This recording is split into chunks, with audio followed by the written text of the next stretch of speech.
برکتوں کا، اللہ تبارک و تعالیٰ کے الطاف و عنایات کا مہینہ ہے۔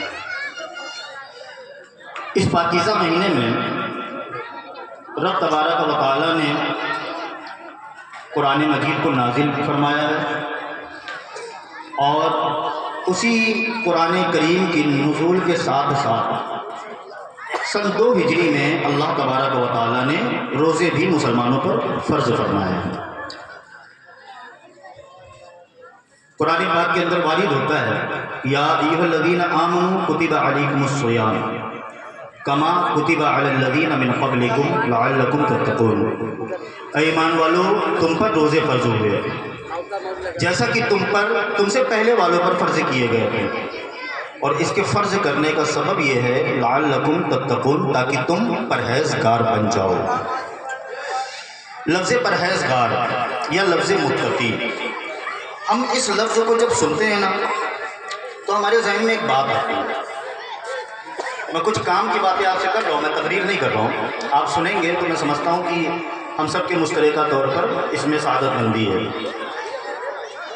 لفظ پرہیزگار جب ہم سنتے ہیں تو ہمارے ذہن میں ایک تصویر چھپتی ہے، وہ کیا ہے کہ شاید پرہیزگار اس انسان کو کہتے ہیں جو انسان صوم و صلاۃ کا پابند ہو گیا، نماز کا عادی ہو، تلاوت قرآن کریم کرنے والا ہو، روزہ رکھنے والا ہو، اگر صاحب حیثیت ہے تو وہ پھر 1 سال نہیں بلکہ ہر سال حج پہ اور سال کے بیچ میں وہ عمرہ بھی کرتا ہے۔ تو پرہیزگاری آج ہم نے اپنی اصطلاح میں اس کا نام دیا ہوا ہے، لیکن حقیقی معنوں میں پرہیزگاری کیا ہے؟ پرہیزگاری کا جو صحیح ڈیفینیشن ہے، اس کی صحیح تعریف ہے، وہ یہ ہے کہ پرہیزگار بمعنی اللہ تبارک و تعالیٰ سے ڈرنے والا بندہ۔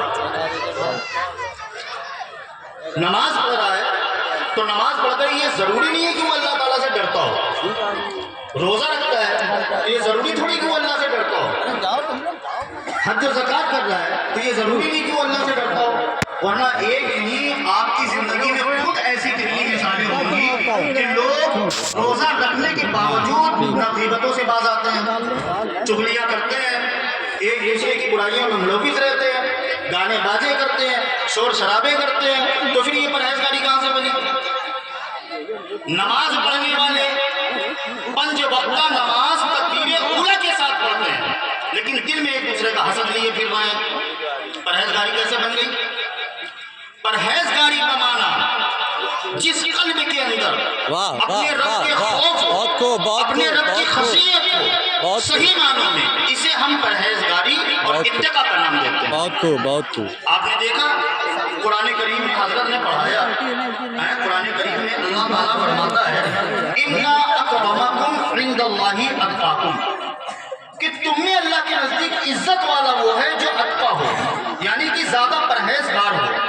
اب یہاں پر نماز، روزہ، حج، زکوٰۃ وغیرہ کی تو ذکر نہیں موجود ہے، اتقا تم میں زیادہ پرہیزگار ہو، اور پرہیزگاری کا جو مدار ہے وہ اپنے دل میں اپنے رب کی خوف اور خشیت کو رکھنا ہے، اللہ تبارک و تعالیٰ کا ڈر، اس کا خوف، اس کی خشیت، یہ بہت محبوب اور عظیم شے ہے۔ آج ہمیں اس دنیا کے اندر بھیجا گیا، کافی کچھ عمریں ہم لوگوں نے گزاری، اور یہ اللہ کے ہی علم میں ہے کہ اور ہماری کتنی عمریں باقی ہیں، لیکن باوجود اس کے نہ ہمارا نفس ہمیں چھوڑ رہا ہے اور نہ ہم اپنے ہی نفس کی تابعداری کرنے سے باز آ رہے ہیں۔ یہ تلخ سچائی ہے جسے ہمیں اور آپ کو ہضم کرنے کی ضرورت ہے۔ حافظ قرآن بن گئے، عالم دین بن گئے، اور اس کے بعد کیا حال ہے ہمارے؟ تکبر میں ڈوبے، گھمنڈ میں ڈوبے کہ ہم سے اچھا کوئی عالم نہیں، ہم سے اچھا کوئی خطیب نہیں، ہم سے اچھا کوئی حافظ قرآن نہیں، ہم سے اچھا کوئی وہ نہیں، اور یہ تکبر، یہ گھمنڈ ہمیں لے کر کہا جا رہا ہے۔ پھر دیکھیں قرآن ابا واستکبر وکان من الکافرین، کہ اسی تکبر کو کہنے والا سب سے پہلا اگر کوئی تھا تو وہ شیطان تھا، اور اسی تکبر کی بنیاد پر اسے اللہ کی بارگاہ میں جو بدلہ دیا گیا تو وکان من الکافرین، اس کا شمار کافروں کے اندر کر دیا گیا۔ عفو درگزر کی عادت ہم میں سے چلی گئی، ہم نے جیسے چاہا اپنی زندگی کو موڑا، جیسے چاہا بنایا اور جیسے چاہا اس کو گزارنے کی کوشش کی۔ اللہ تبارک و تعالیٰ کی بارگاہ سے ہمیں یہ جو انعام ماہ سیام کی صورت میں ملا ہے میرے عزیز دوستو، یہ بڑے نصیبوں سے ملتا ہے۔ آپ بتائیں کہ ماہ سیام سے پہلے کتنے لوگ تھے جو دنیا سے رخصت ہو کر کے چلے گئے؟ اگر اللہ تعالیٰ چاہتا تو کیا اس لسٹ کے اندر ہمیں شامل نہیں فرما سکتا تھا؟ یقیناً ہو سکتے تھے، لیکن اس کا عین کرم ہے کہ اس نے ایک مرتبہ پھر ہمیں ماہ سیام عطا کیا کہ اے میرے بندو آؤ اپنے رب کی بارگاہ میں اسے راضی کرو، کیونکہ اگر وہ راضی ہے تو پھر ساری کائنات تمہارے سامنے جھکی ہوئی ہے۔ ہمیں کوئی فکر ہی نہیں ہے۔ اللہ تبارک و تعالیٰ کے کرم، اس کی مہربانیاں، اس کی الطاف و عنایات کتنی ہیں۔ میں آپ کو عرض کروں، میں نے ابھی پرسوں کے دن ایک روایت پڑھی جی کہ رسول کریم صلی اللہ علیہ وسلم ارشاد فرماتے ہیں کہ جب کوئی بندہ اللہ تعالیٰ کی بارگاہ میں سجدہ ریز ہونے کے لیے مسجد کی جانب اپنا رخ کرتا ہے نا، تو وہاں پر مسجد کے دروازے پر کچھ فرشتوں کی ڈیوٹی مقرر ہے۔ اور وہ کس ڈیوٹی پر ہے؟ ان کی ڈیوٹی اللہ نے یہ لگا رکھی ہے کہ جب کوئی بندہ مسجد میں نماز پڑھنے کے لیے آئے تو وہ فرشتے اس کے وجود سے اس کے گناہوں کو الگ کر کے ایک کنارے پر رکھتے ہیں۔ یعنی اللہ بھی یہ چاہتا ہے کہ جب میرا بندہ میری بارگاہ میں آئے تو پھر وہ گناہوں سے پاک ہو کر کے میری بارگاہ میں آئے۔ مسجدوں میں جا کر کے صرف عبادت کیا کریں، ادھر ادھر کی باتیں مت کیا کریں۔ تو کہتے ہیں، حضور فرماتے ہیں کہ اس کے گناہوں کو اس کے وجود سے الگ کر دیا جاتا ہے۔ وہ بندہ گناہوں سے پاک و صاف ہو کر مسجد کے اندر داخل ہوتا ہے، اچھا وضو کرتا ہے، اچھے طور پر نماز پڑھتا ہے، اور نماز پڑھ کر جب وہ پھر مسجد کے باہر آتا ہے تو وہ فرشتے جو اپنی ڈیوٹی نبھا رہے ہوتے ہیں، تو چونکہ اتارا انہوں نے تھا تو واپس کرنا بھی تو انہی کا کام ہے نا، تو وہ اللہ کی بارگاہ میں عرض کرتے ہیں کہ اے پروردگار، تیرا یہ بندہ جو نماز پڑھنے گیا تھا اور نماز پر جانے سے پہلے ہم نے اس کے وجود سے اس کے گناہوں کی گٹھر کو اتار کے الگ کر دیا تھا، اب جب کہ یہ نماز سے فارغ ہو چکا ہے تو اے اللہ، جو یہ گناہوں کا ایک گٹھر ہم نے اس کے وجود سے الگ ہٹا کر کے رکھا تھا، اب کیا ہم اس کو اوپر پھر رکھ دیں؟ تو سبحان اللہ، قربان جائیں کہ ہمارا رب ہم پر کتنا مہربان ہے۔ اس کی رحمتیں مسکراتی ہیں اور مسکرا کر اپنے فرشتوں سے ارشاد فرماتی ہیں کہ اب اگر میرے بندے کے وجود سے اس کے گناہوں کو الگ کر دیا ہے تو پھر اب الگ ہی پڑا رہنے دو، اب دوبارہ اس پہ لادنے کی کوئی حاجت اور ضرورت نہیں ہے۔ میرا بندہ ہو سکتا ہے کہ میری بارگاہ میں توبہ کر لے، اور میں تو یہی چاہتا ہی ہوں کہ میرا بندہ میری بارگاہ میں آ کر توبہ کرے اور میں اس کے تمام تر گناہوں کو درگزر فرما دوں۔ میرے عزیز دوستو، انسان کی زندگی کے اندر میں بڑی ایک پختہ بات کرنے لگا ہوں، آپ میں سے اگر لوگ اس بات کو یاد کر لیں گے اور اپنی زندگی کا حصہ بنا لیں گے تو پھر ہم سے زیادہ فائدے میں رہنے والا کوئی نہیں ہے۔ بڑی مضبوط بات کرنے لگا ہوں۔ انسان کی زندگی میں اس کے ماں باپ، اس کے بیوی بچے، اس کے خیش و اقارب، اس کے ہمسایہ، اس کے تعلقات والے، اس کے رشتہ دار، ان سارے لوگوں سے پرے انسانی زندگی کے اندر اگر سب سے پیارا، سب سے خوبصورت، سب سے اٹوٹ کوئی رشتہ ہے تو وہ ایک بندے کا اپنے خالق کے ساتھ ہے۔ واہ واہ واہ، بہت خوب بہت خوب بہت خوب، اس سے پیارا کوئی رشتہ ہو ہی نہیں بے شک، کیا بات کہی دی۔ آپ جائیں ایک مرتبہ، آپ کسی کا دل دکھا کر کے دیکھیں، اللہ اکبر، مدتیں گزر جاتی ہیں، معافی مانگتے مانگتے لوگ معاف نہیں کرتے، دل میں گندگیاں لے کر کے پھرتے رہتے ہیں۔ بہت صحیح بات کہہ رہے ہیں آپ۔ لیکن رب تبارک و تعالیٰ کی بارگاہ میں بندہ کتنے ہی گناہ کر کے جائے، واہ واہ واہ، وہ سبحان دعا کرتا ہے کہ الہ العالمین ساری زندگی میں نے اپنی گناہوں میں آلودہ کر کے نکال دی، اللہ اکبر، اے خالق آج اپنے گناہوں پر نادم ہو کر تیری بارگاہ میں آ گیا ہوں، یا اللہ کیا میرے گناہ معاف نہیں ہو سکتے؟ تو رب کی رحمتیں مسکرا کر کہتی ہیں، یا ایھا الانسان ما غرک بربک الکریم، کہ تو آج میری بارگاہ میں آیا ہے، تیری رب کی رحمتیں تو کب سے میں توبہ کا انتظار کر رہی ہوں۔ نعرے تکبیر، نعرے رسالت، اکابر علماء اہل سنت، سبحان اللہ سبحان اللہ. ہم سمجھتے ہی نہیں ان باتوں کو. ہم نے دنیا کو، زندگی کو، سب کچھ سمجھ لیا. نبی کریم صلی اللہ علیہ وسلم کا ایک فرمان ہمارے لیے بہت کافی ہے. لوگ بڑے بڑے مکانات بنا رہے ہیں، واہ. اے سی والی گاڑیاں بنا رہے ہیں، واہ. گھر پہ ٹائلس بھی ہونے چاہیے، اللہ اکبر. کپڑے بھی الگ قسم کے ہونے چاہیے. اللہ اللہ کے اکبر. پیارے رسول صلی اللہ علیہ وسلم کا فرمان سنیں مسلمانوں. آقا کریم صلی اللہ علیہ وسلم ارشاد فرماتے ہیں کہ رب تبارک و تعالیٰ نے جس دن سے اس دنیا کی تخلیق فرمائی ہے، ایک بار بھی اس دنیا کی جانب رحمت کی نگاہ سے نہیں دیکھا. یہ رسول اللہ صلی اللہ علیہ وسلم کا فرمان ہے. تو جو چیز رب کی رحمتوں سے اتنی دور ہو، اس چیز سے ہم دل لگائے بیٹھے ہیں. ہم نے اس کو اپنا دل دے رکھا ہے. پھر بڑی ایک مضبوط بات عرض کروں گا کہ اگر یہ دل لگانا ہے نا، تو یہ دل اس سے لگاؤ جس نے اس دل کو بنایا ہے. اگر یہ دل اس سے لگ جائے گا نا، تو جس جانب تم دیکھو گے اپنی نگاہیں اٹھا کر، اس جانب تم اپنے رب کے چل بہت خوب بہت خوب بہت خوب.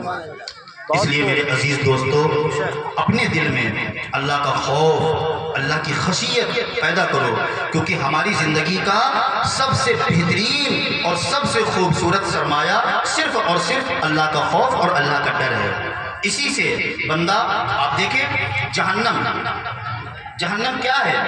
ایک خوفناک جگہ کہ جس وقت اللہ تبارک و تعالیٰ نے جہنم کی تخلیق فرمائی تو فرشتوں کو حکم ہی ہوا کہ 1000 سال تک جہنم کی آگ کو دہکایا جائے. اللہ اکبر. بڑا ہم کو سستا لگتا ہے نا. ہم نے بڑے شور میں، بڑے عیشوں میں اپنی زندگیوں کو گزارا ہے. دیکھیں جب جہنم کی تخلیق ہوئی تو فرمایا 1000 سال تک جہنم کی آگ کو جلاؤ. اللہ اکبر. فرشتوں نے حکم کی تعمیل کی، 1000 سال تک اس آگ کو جلایا گیا. جہنم کی آگ کی صورت سفید ہو گئی. عرض کی الہ العالمین، ہم نے تیرے حکم پر عمل کیا، 1000 سال تک اسے دہکایا، اس کا رنگ سفید ہو گیا. اب حکم کیا ہے؟ پھر پروردگار کا حکم ہوتا ہے کہ 1000 سال تک اسے اور جلاؤ. پھر 1000 سال تک جلایا گیا. اب اس کی صورت بالکل سرخ ہو گئی. عرض کی اے پروردگار، پھر تیرے حکم کی تعمیل کرتے ہوئے ہم نے 1000 سال تک اسے اور جلایا. اب کیا حکم ہے؟ ارشاد باری تعالیٰ ہوتا ہے 1000 سال تک اسے اور جلاؤ. 3000 سال مسلسل جل جانے کے بعد اس جہنم کے آگ کا رنگ بالکل سیاہ ہو گیا کہ اب اس کے اندر کوئی شے اگر چلی جائے نا تو دکھنے کی نہیں، تلاش کریں تو ملنے کی نہیں. ایسی خوفناک جگہ جہنم، کیا ہمیں اور آپ کو اس کا سامنا نہیں کرنا ہے؟ آج ہم کتنی مزے سے اپنی زندگی گزار رہے ہیں نا. اس بات پر بڑا ہم کو اعتماد ہے، بھروسہ ہے کہ ارے نہیں بھائی، ہم سنی ہیں، ہماری تو بخشش ہو جائے گی، جنت کا پروانہ مل جائے گا، یہ ہو جائے گا، وہ ہو جائے گا. ہم تو عاشق رسول ہیں، ہم تو نظر و نیاز کرانے والے ہیں، ہم تو فاتحہ کرنے والے ہیں، ہم تو مزاروں پہ جانے والے ہیں، ہم تو اولیاء اللہ کو ماننے والے ہیں. او میرے بھائی، تم کتنے بڑے پیر کے مرید کیوں نہ بن جانا. یاد رکھنا ایک جملہ کہ اس کائنات کے اندر میرے نبی سے بڑا کوئی پیر نہیں ہے اور ان کے صحابہ کرام سے بڑا کوئی مرید نہیں ہے. واہ واہ واہ، سبحان اللہ سبحان اللہ. کوئی کتنا بڑا پیر اور مرید بن جائے. بہت خوب بہت خوب. لیکن دیکھیں کہ میرے نبی کے لبھائے مبارک کھلتے تھے تو میرے نبی بھی فرماتے تھے اے اللہ ربنا آتنا فی الدنیا حسنہ وفی الآخرۃ حسنہ وقنا عذاب النار. اے میرے رب، ہمیں دنیا میں بھی بھلائی عطا فرما، ہمیں آخرت میں بھی بھلائی عطا فرما، ہمیں عذاب دوزخ سے بچا. اور وہ جو صحابہ کرام تھے جنہیں عشرہ مبشرہ کہا جاتا ہے، جن کے پاس جنت کے VIP ٹکٹ تھے، ان کا حال یہ تھا کہ وہ شب و روز روتے رہتے تھے اور کہتے تھے کہ اے کاش اللہ تعالیٰ نے مجھے گھاس بنا دیا ہوتا، کہ بکریاں آ کر مجھے چر گئی ہوتی اور میں اللہ کے حساب و کتاب سے بری ہو جاتا. وہ اتنے بڑے ہو کر کے اللہ کا خوف اتنا دل میں اپنے لیے پھرتے ہیں، اور ہم کچھ نہ ہو کر اپنے آپ میں کتنے جری ہو کر کے پھر رہے ہیں اور اپنے باپ کی جنت سمجھ رکھی ہے. اللہ اکبر، معاذ اللہ نعوذ باللہ. یاد کریں، ڈاکٹر اقبال نے ایک بڑی اچھی بات کہی ہے. ڈاکٹر اقبال نے کہا تھا کہ عمل سے زندگی بنتی ہے، جنت بھی جہنم بھی. یہ خاکی اپنی فطرت میں نہ نوری ہے نہ ناری ہے. تو ہم جیسے اعمال کریں گے اللہ تبارک و تعالیٰ کی بارگاہ سے ویسے ہمیں بدلے عطا کیے جائیں گے. ہاں یہ اور بات ہے کہ بعض اوقات ایسا ہوتا ہے کہ بندہ گناہوں میں کتنا ہی شراب ہو